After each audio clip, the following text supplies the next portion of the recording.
Assalamu alaikum, I am Varda Khalid and today we are going to study parainfluenza virus and hepatitis A virus. First of all, we will study parainfluenza virus.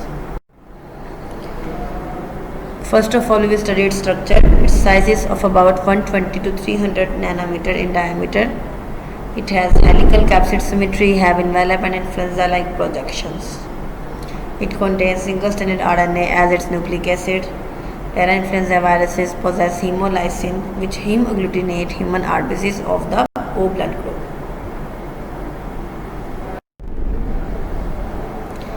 These viruses belong to family paramyxoviruses.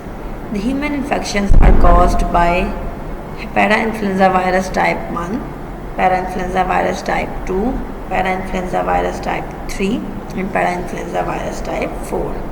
Parainfluenza virus type 4 is further subdivided into subtypes 4A and 4B. Coming towards its pathogenesis, parainfluenza viruses are highly infectious. Serious infections occur in younger age.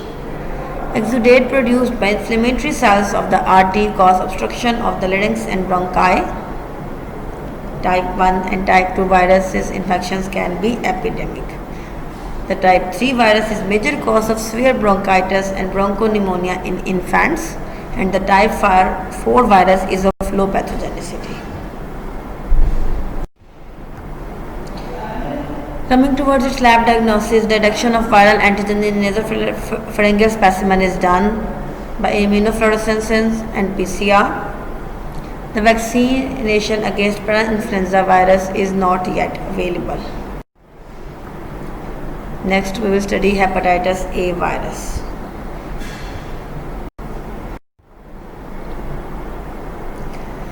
The virus belongs to the family Picornavirus and genus Enterovirus. It has spherical capsid symmetry. It is a naked virus. Its size is about 27 nanometer and it contains single-stranded RNA. Coming toward the pathogenesis of HAV, the hepatitis A virus infections causes liver inflammation. The inflamed liver becomes swollen.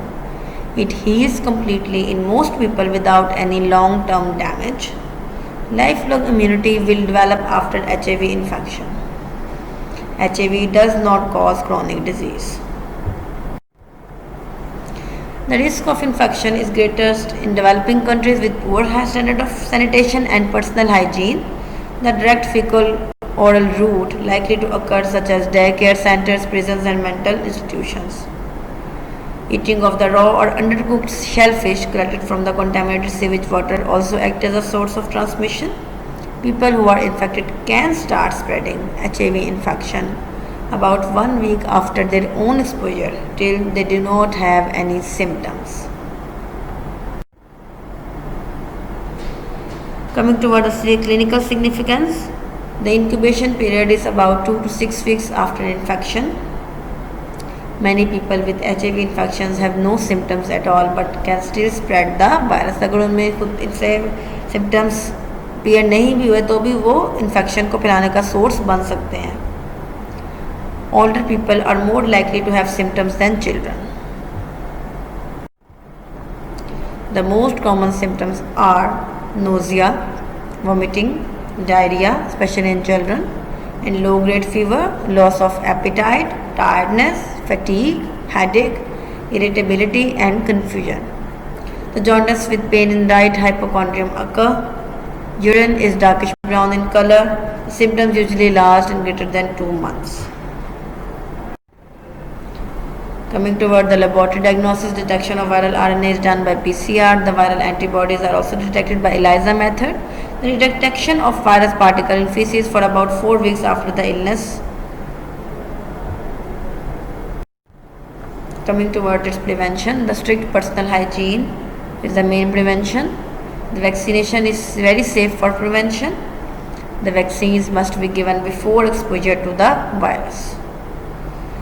The vaccines are given in 2 shots. The second is given 6 to 18 months after the first shot. The vaccines are thought to protect from infection for at least 20 years. Thank you.